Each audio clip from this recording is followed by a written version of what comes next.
We used the small flock of sheep that were unable to go to the solar field, in addition to our 2 goats, to effectively manage our lawn. And the reason that these sheep stayed back from the solar field was because they didn't lamb when everybody else lambed. So now almost every single one of them has had their lambs except for one. And this is just their temporary place of residence until next week. Once school's done, we will probably move most of these animals up to the solar field.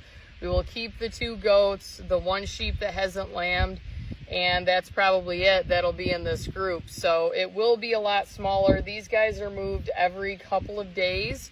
Right now, I did at one point through the month of May, we had a very crazy, chaotic schedule with me being at State FFA convention, my husband doing baseball, both my kids in Little League baseball, all running on different schedules. So we did have a big pen with like 3 of these panels of Electronet set up, and they stayed there for a few weeks. But now we are to the point where we are rotating them around the lawn wherever needs to be mowed next. They do not keep it as neatly as obviously mowed grass, but my husband will come through and just trim it up a little bit once they get done around here. We did have them next to the cow barn in an area that's not really easily mowed.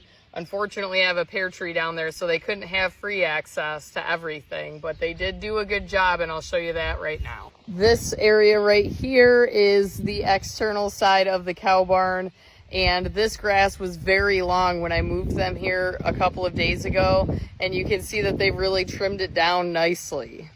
The day that I moved them here, we had actually gotten a deluge of rain. I'll put the picture here of what I called Farm Lake, and you can see that it's dried up a lot, but this area here was all covered in water. In addition to this area, the water came up underneath the fence.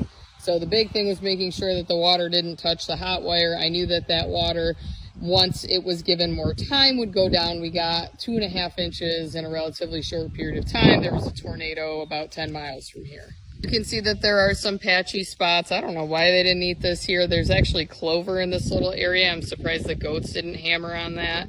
But obviously, you know, the gates got knocked over. They knocked over the chairs and stuff. But they did get to pretty much all grass that was in their pen.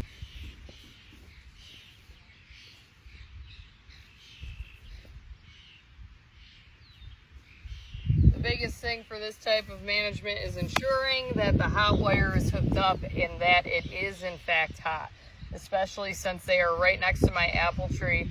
If this fence is turned off for any amount of time, those goats are going to start to go after that apple tree, and it irritates me to no end because I love that apple tree. It was my first Mother's Day gift, so when the goats get out and they start eating it, I get a little upset.